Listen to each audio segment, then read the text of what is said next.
Bom dia, governador. Obrigada por receber a coluna de Olho no Poder aqui no Palácio Anchieta.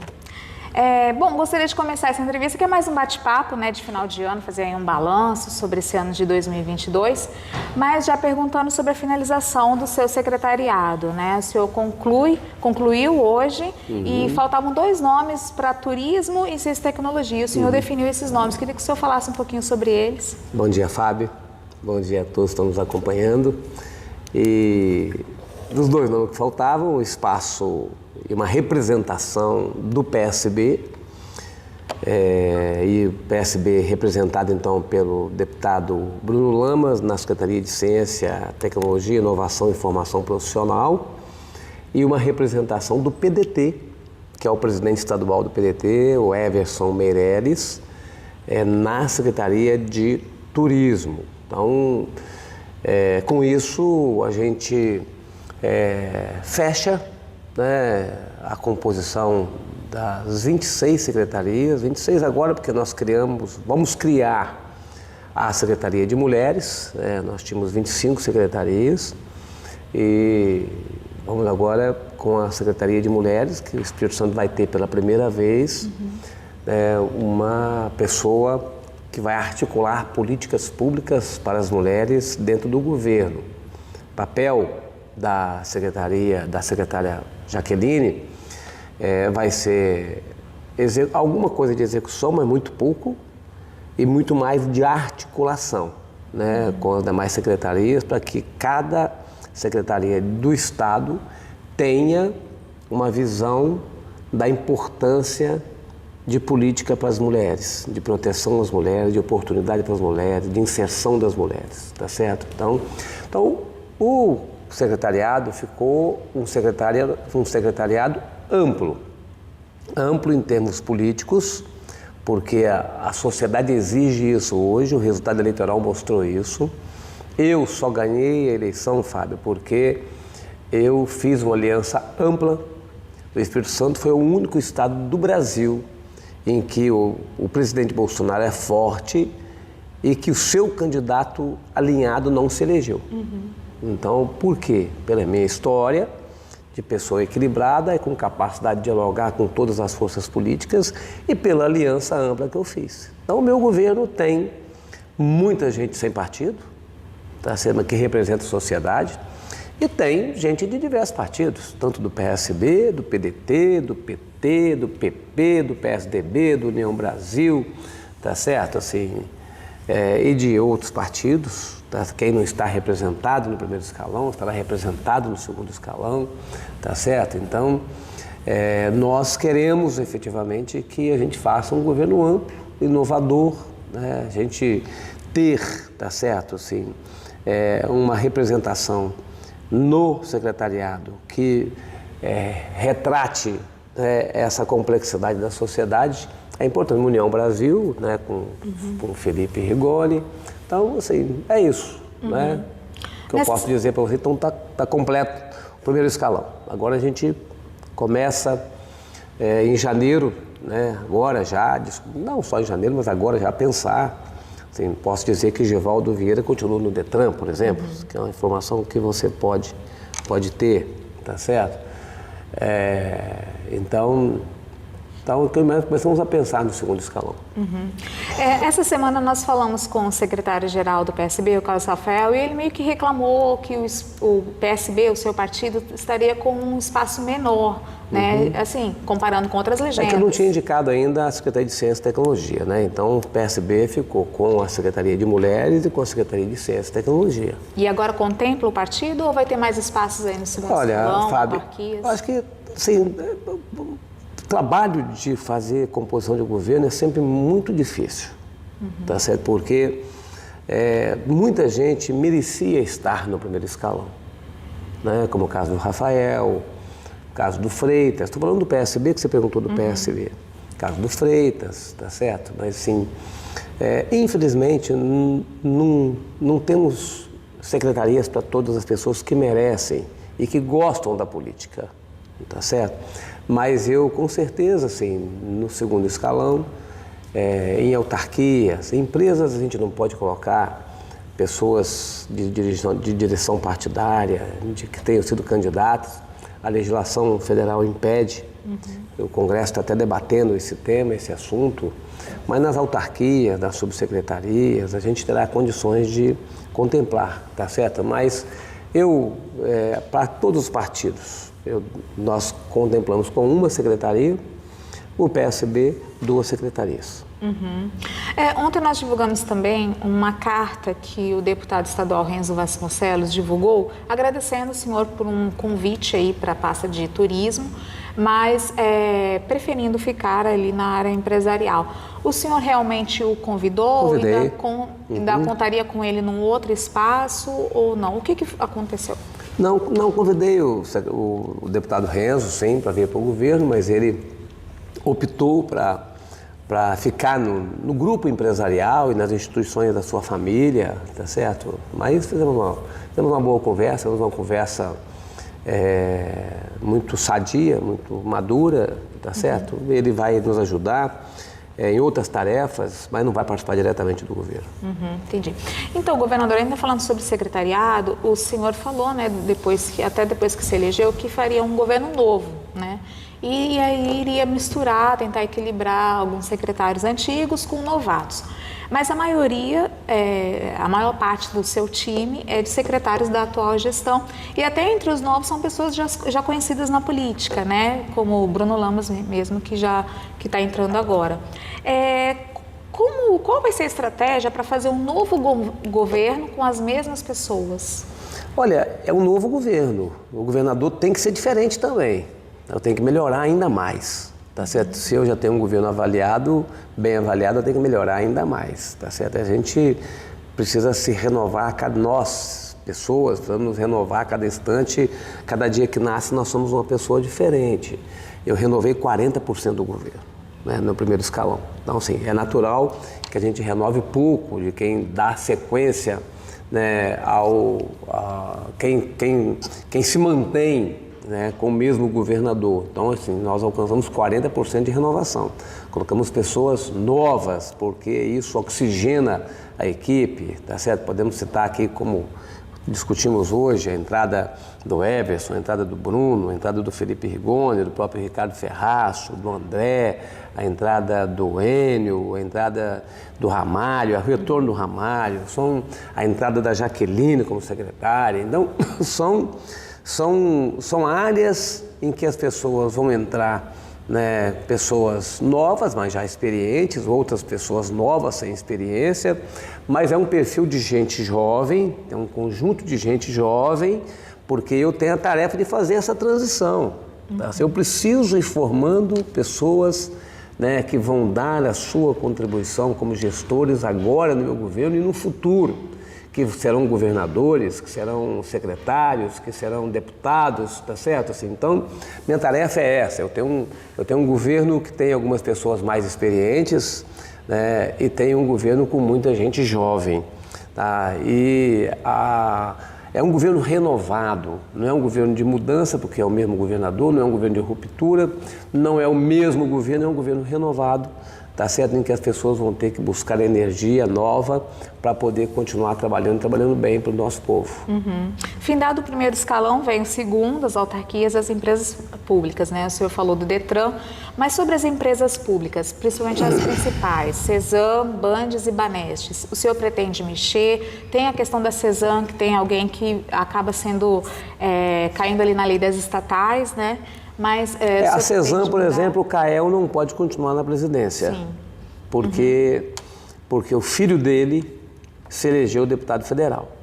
Então veja que você tem uma lei que é, sim, restritiva, né? Eu acho a lei injusta, né? Porque um líder político competente e com história não pode compor nenhuma diretoria de empresa, tá certo? Assim, parente de quem tem mandato, né, em qualquer lugar do Brasil, não pode compor uma diretoria de empresa. Então, assim, nós vamos ter mudanças na diretoria, na presidência da Cesam, tá? Terei que trocar, mas ainda não sei ainda, estou ainda, a partir de agora, definindo, né? Também do Banestes, a Marildo está indo muito bem, tá certo? Assim, Deve continuar? Bem provável, assim, que a Marildo continue o trabalho ali no Banestes, tá certo? Assim, Bandes, nós estamos discutindo com o Ricardo, com o Munir, então não temos decisões finais ainda, porque eu estava concentrado até este momento aqui dessa entrevista, tá certo? Concentrado no fechamento do primeiro escalão, tá certo? Que são os secretários. Então, fechei as secretarias, algumas coisas, como eu disse, do Detran, entrou no processo de discussão, de debate, porque o debate levou a já a confirmação de algumas pessoas. O Detran, por exemplo, está confirmado de volta, mas os outros espaços, autarquias e empresas, eu preciso de alguns dias para a gente poder, né, continuar a avaliação. O governador, teve um episódio nessa questão do secretariado, não do senhor, claro, mas falando a respeito do governo federal, que algumas lideranças do PSB falaram que foi um episódio muito ruim, que foi a indicação, né, do seu secretário de Controle e Transparência, Edmar Camata, para ser diretor-geral da PRF. Depois houve um recuo aí, porque vieram à tona postagens dele antigas, de 2017 e 2018. O senhor é secretário-geral do PSB. Esse desconvite gerou um arranhão, uma pequena crise entre o PT e PSB? Não gerou nenhuma crise, mas é importante a gente registrar que o critério usado para o Camata não foi usado para outros, tá certo? Assim, mas nenhuma crise, né? O Camata assimilou, está na nossa equipe,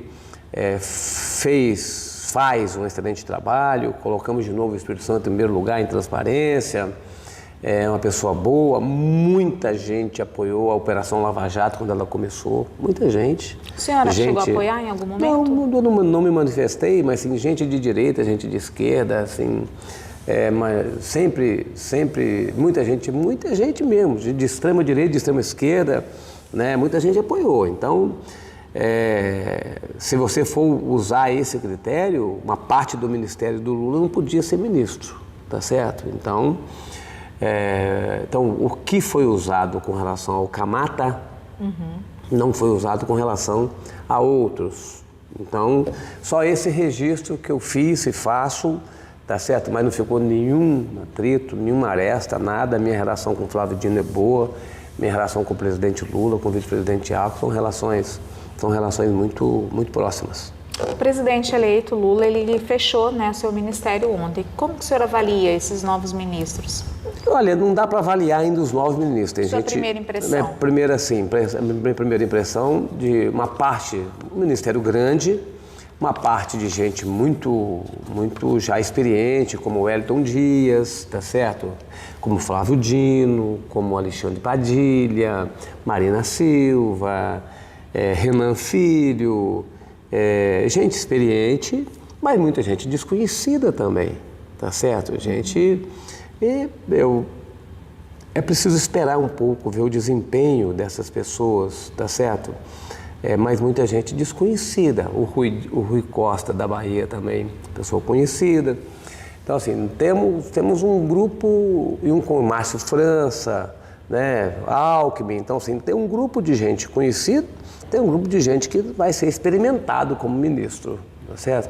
Nossa expectativa é que eles tenham um bom desempenho e que a gente possa ter uma boa articulação para a gente resolver problemas do Espírito Santo, que são muito importantes, sejam resolvidos. Então, a expectativa é positiva. Com relação a algumas medidas já tomadas e anunciadas pelo governo federal, por exemplo, a questão da PEC da transição, a mudança na própria lei das estatais, né, que foi proposta, o possível fim de uma isenção de PIS e COFINS sobre os combustíveis, são mudanças acertadas? Acertadas. A PEC da transição era necessária, não é nem acertada, era preciso, pelo desequilíbrio fiscal contratado pelo governo do presidente Jair Bolsonaro e compromissado pelo presidente Lula também na campanha. Então, assim, mesmo que nada de novo fosse feito, o orçamento já tinha um rombo e que era preciso, então, resolver isso legalmente. Então, a PEC era necessária. O presidente Jair Bolsonaro tirou toda a tributação de combustíveis fósseis, tá certo? Toda. Nessa guerra com os governadores, nessa guerra com os estados, tá certo? Então, acho natural que esse debate seja, de novo, colocado, né, junto à sociedade brasileira, tá certo? Assim, o que nós fizemos e que causou efeito foi já a redução do ICMS sobre os combustíveis, já causou efeito, mas combustível fóssil, ele causa um mal à nossa saúde. Então, você não pode, nenhum país moderno isenta a tributação sobre o combustível fóssil, nenhum, tá certo? E o governo federal isentou tributação, toda ela, sobre o combustível fóssil. Então, esse é um debate que deve ser recolocado, sim. Mas, na prática, isso não pode aumentar o preço dos combustíveis para o consumidor? Eu acho que tem uma política de preço. A política de preço hoje, ela pode ser alterada, tá certo? Assim, você pode voltar com tributação e mudar a política de preço para que isso não incida sobre o preço do combustível. Porque o presidente Jair Bolsonaro optou por manter a paridade internacional e sem nenhuma compensação por essa paridade, tá certo? Porque você pode ter uma paridade internacional que na hora que a empresa ganha muito, tá certo? Pode ser feito um caixa, né, um fundo, para na hora que você tiver que não repassar totalmente, esse fundo possa compensar a empresa. Então, acho que tem outros mecanismos para você manter o preço baixo sem isentar de tributação. Falando até em ICMS, em tributação, o senhor enviou 2 projetos, governador, para a Assembleia. Acho que os deputados convocaram uma sessão extraordinária, estão votando hoje. O que ele se trata? Trata de tributação, porque eu tenho que votar de um ano para o outro. Um é um acordo no CONFAS que trata, a partir de abril, da nova forma de cobrança sobre combustíveis, que é um preço fixo, tá certo? Se não mais o preço médio, de 15 em 15 dias você tem o PMPF, que é o preço médio, tá certo? Pessoa física. Então, desculpa, o preço médio, não tem nada a ver com pessoa física, o preço médio do combustível. Então,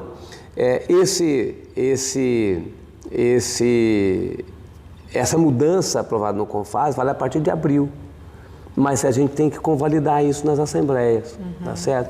E para isso ser aplicado no ano que vem, tem que ser aprovado esse ano. Eu poderia fazer por decreto, mas não é totalmente seguro juridicamente, tá certo? Então, por isso que nós estamos mandando um projeto de lei. O outro é para a área de saúde também, uma isenção de ICMS em equipamentos de uma necessidade básica na área de saúde. Falando em Assembleia, o senhor já começou a conversar com os novos deputados, já fez esse primeiro contato? Qual o tamanho que deve ser a sua base aliada a partir de fevereiro?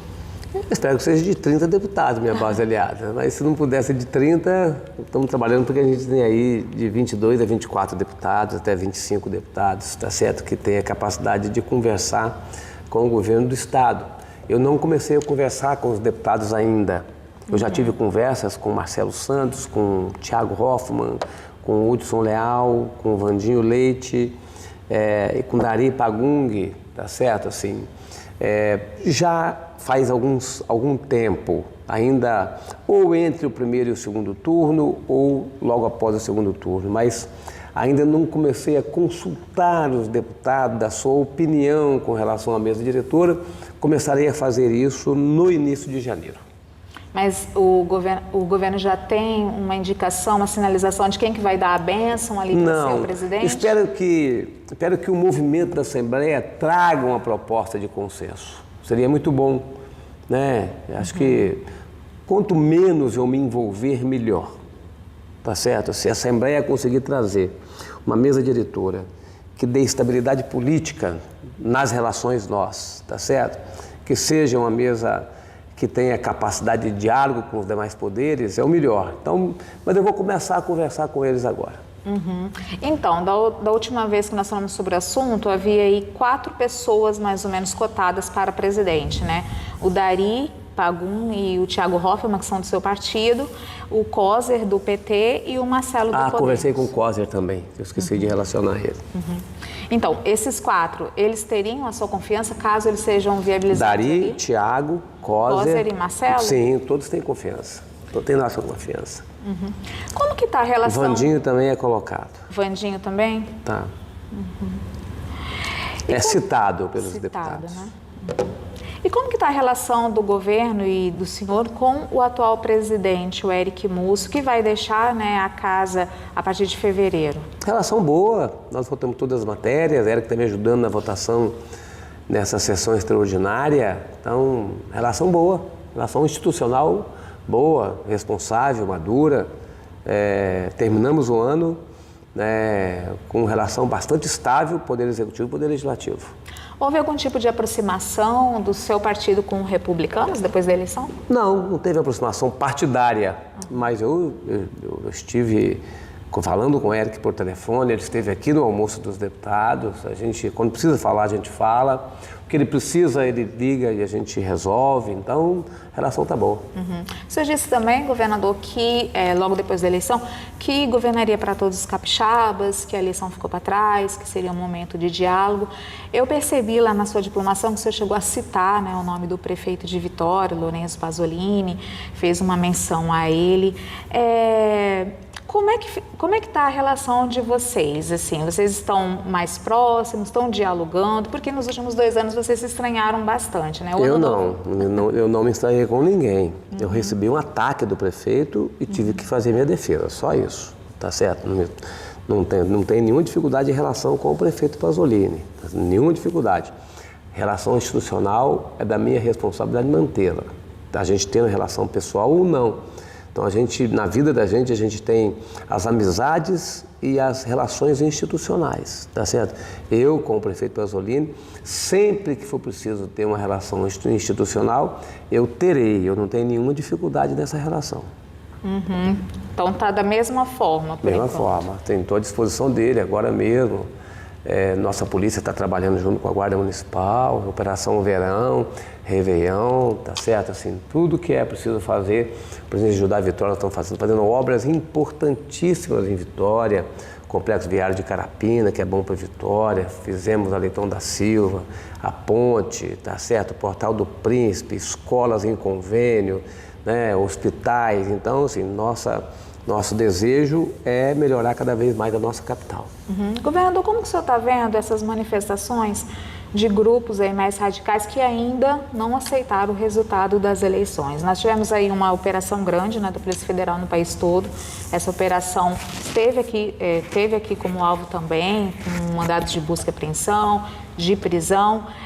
Como que o senhor avalia tanto os grupos quanto a operação da Polícia Federal? Bem, a operação da Polícia Federal, ela veio na direção de coibir excesso, né? Pessoas que vivem tentando assassinar a honra alheia com mentiras, com narrativas mentirosas. Então, assim, quando você excede o seu direito de fazer críticas, tá certo? Assim, o que cabe, né, é a justiça atuar. E a justiça, então, atuou.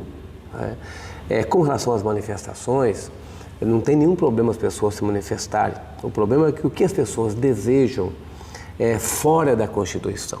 As pessoas desejam mudar o resultado eleitoral através de uma ação das Forças Armadas. Isso é contra a Constituição.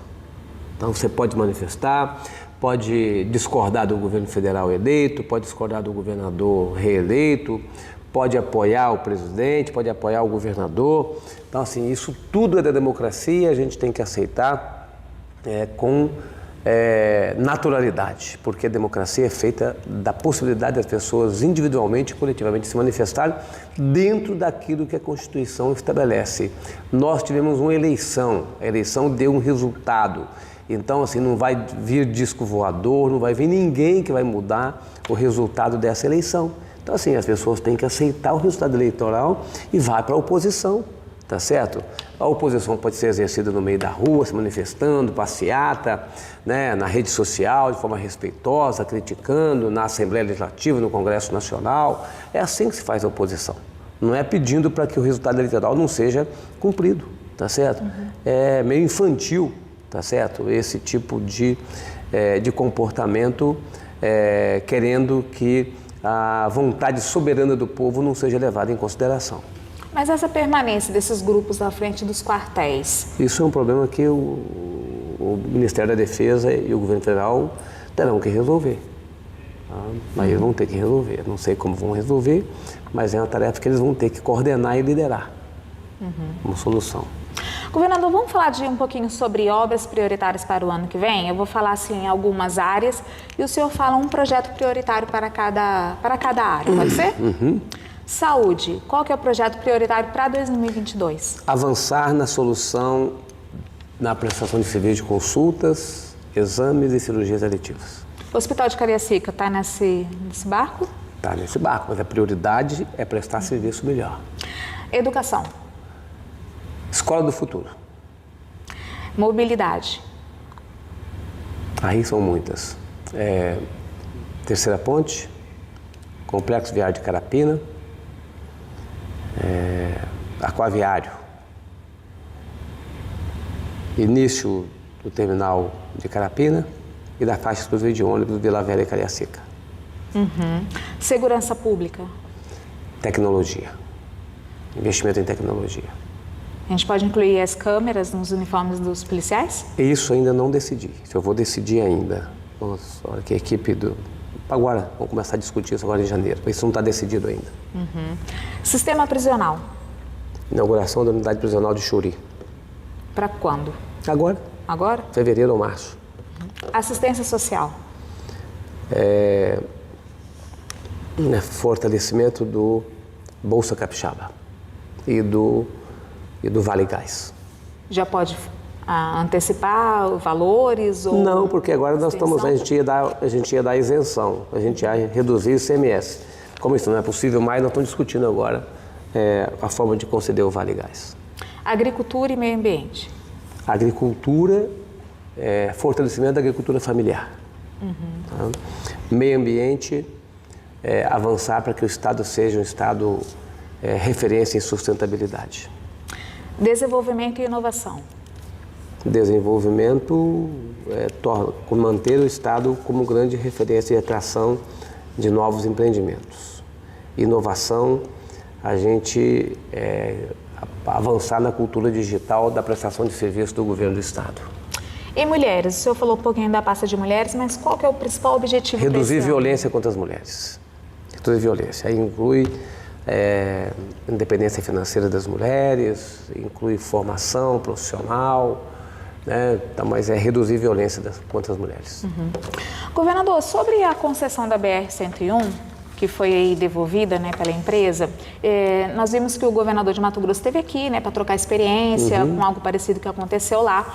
E também estava agendada, né, uma reunião aí com a empresa. Em que pé que está esse imbróglio todo?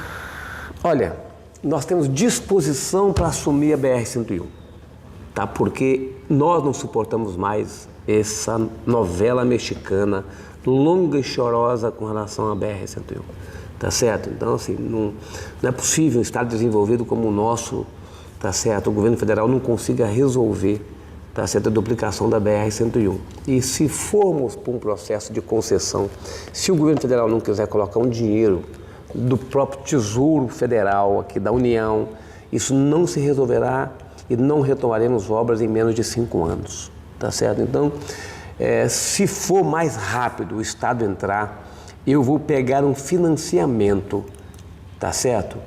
Para poder fazer, e se a gente puder assumir a concessão e fazer o investimento. Tenho disposição para isso. Já estamos tratando com o governo federal, estamos tratando com a Eco 101, essa possibilidade, porque Mato Grosso conseguiu fazer, Mato Grosso conseguiu, lógico, Mato Grosso tem uma situação diferente, porque Mato Grosso cobra uma taxa sobre o agronegócio que dá a Mato Grosso 3 bilhões de reais extras por ano. Nós aqui não temos isso, tá certo? E nem vou criar taxa, tá certo? Extraordinária. Então, assim, nós vamos ter que buscar um financiamento. Então, a sociedade capixaba terá que apoiar isso. Que se a gente conseguir fazer, nós vamos resolver um problema do governo federal. Mas é um problema que aflige os capixabas. E a gente não aguenta mais, tá? A quantidade de pessoas que perdem a vida, o gargalo que é o nosso desenvolvimento, a BR-101 e a BR-262, tá certo? Assim, estamos agarrados nisso há muito tempo, a gente não consegue sair do lugar, tá certo? Assim, é impressionante, né, como a gente tem dificuldade. Assim, o certo era o governo federal meter um dinheiro, contratar a obra e fazer, porque se a concessão não deu certo, a BR-262, por exemplo, tinha que ter um dinheiro do governo federal para poder viabilizar uma concessão depois, porque nenhuma empresa quer fazer, porque é muito caro, o pedágio vai ficar muito elevado. Então o governo federal tinha que ter um dinheiro. Então por isso que tem que ter gestão fiscal responsável, por isso que o governo federal não pode ser desorganizado como é desorganizado. Como é que não tem aí R$1 bilhão para colocar numa rodovia dessa, tá certo? Assim, então nós estamos vivendo uma situação... Você acha que falta vontade política, de repente? Eu não sei se falta organização para fazer. Tá certo? Se é vontade política, acho que não. Acho que vontade política tem. Mas, assim, tudo que você tentou fazer ali, deu errado. Né? Começou a contratar uma obra da BR-262, veio o Tribunal de Contas, emperrou, tá certo? Fez um edital de concessão, não apareceu ninguém. Tentou juntar com a 381 lá, que liga Belo Horizonte a Valadares, também não deu certo. Então, assim, isso vai angustiando a gente. Está angustiando, assim. São dois gargalos fortes que impedem o desenvolvimento mais veloz do Estado do Espírito Santo. Esses dois gargalos vão fazer parte desse pacote de prioridades que você vai levar para o governo federal? Na hora já falei com o Alckmin sobre isso, com o vice-presidente Alckmin, já falei, né, com outras pessoas do governo federal. Em janeiro eu vou a Brasília. Vou com o ministro do Transportes, tá certo? Vou com o vice-presidente da República, com o presidente, se for o caso. O presidente nos chamará para uma reunião com todos os governadores. Tratarei desse assunto na reunião, tá? Para a gente poder ver como é que a gente resolve essa situação. Eu vi também que o vice-governador eleito, né, o Ricardo Ferraz, é quem está mais por dentro, tomando pé dessa situação. O senhor tem dado bastante, pelo menos agora, o senhor tem mostrado e tem dado bastante protagonismo para ele na sua gestão. Agora e cada vez mais. Tá? Então, isso já até colabora com a minha pergunta. Ele será seu sucessor, governador? Não temos nenhum compromisso de sucessão. Nós temos compromisso de trabalho. Nenhum compromisso de sucessão. Sucessão é lá para frente, tá certo? O Ricardo é uma figura com experiência, com capacidade de trabalhar. Vamos trabalhar. Lá na frente é que a gente decide o que vai fazer, tá certo? Eu tenho um compromisso com a transição política. Eu não posso ser candidato a governador em 2026, tá certo? Então, assim, nós teremos que ter uma pessoa, homem ou mulher, com capacidade de manter esse Estado estável, usando o dinheiro com responsabilidade, com seriedade, tá certo? Assim, porque para organizar um Estado é difícil. E por mais que a gente tenha coisa para fazer, o Estado vem num processo crescente de organização e de prestação de serviço. Então, a gente tem que continuar assim. Então, a nossa tarefa agora é trabalhar e produzir muito. Bom, o senhor toma posse domingo. Algum anúncio aí já nos primeiros dias, projetos ou investimentos, mudanças? Nada de uma novidade, assim. As novidades já estão anunciadas. A Escola do Futuro na educação, o esforço nosso na área de saúde, tá certo? As obras de infraestrutura que nós estamos fazendo, vamos dar sequência, o aquaviário, não tem um fato novo, né, que precisa ser anunciado no dia 1º. Anuncia a nossa reafirmação da disposição para o trabalho.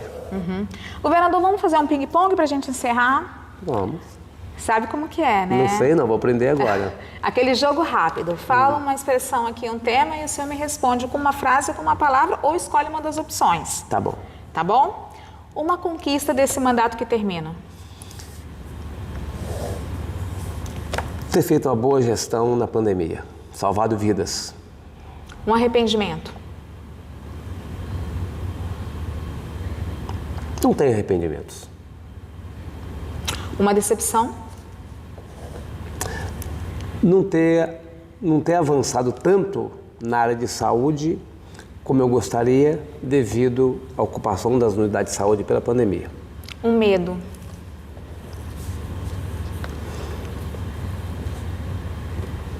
Ter de novo um retorno intenso de uma situação como essa na área de saúde. O que deixa o Casagrande vermelho de raiva? Eu já sou vermelho por natureza. Saiu bem. O que é mais difícil com a pressão? PSB, partidos aliados ou oposição? Não tem nenhuma dificuldade com nenhum deles. Agora você vai ter que escolher uma opção, hein? Guarapari ou Pedra Azul? É mesmo? É. Ah. Guarapari. Muqueca ou churrasco? Churrasco. Cerveja artesanal ou cachaça do alambique? Cerveja artesanal. Neymar ou Richarlison? Richarlison. Botafogo ou São Paulo? Botafogo. Ah, São Paulo, da colunista. Agora o seu completa. 2022 foi um ano... Intenso e vitorioso. 2023 será um ano... De muitas realizações. E na eleição de 2026, Casa Grande vai? Descansar. Tá certo. Saiu bem, né, governador? Ah, muito bem. Sabe que já tem Guarapari pessoa... e Pedra Azul não pode, não. É, os dois, né? Os dois. Bom, governador, gostaria de te agradecer por esse momento, por esse bate-papo, desejar aí ao senhor um feliz ano novo, um excelente governo e no ano que vem estaremos aqui novamente. Tá bom, Fábio. Obrigado. Obrigado pela oportunidade da gente estar junto em 2022. Vamos estar junto em 2023. Ok. Bom ano novo. Para o senhor também. Obrigada.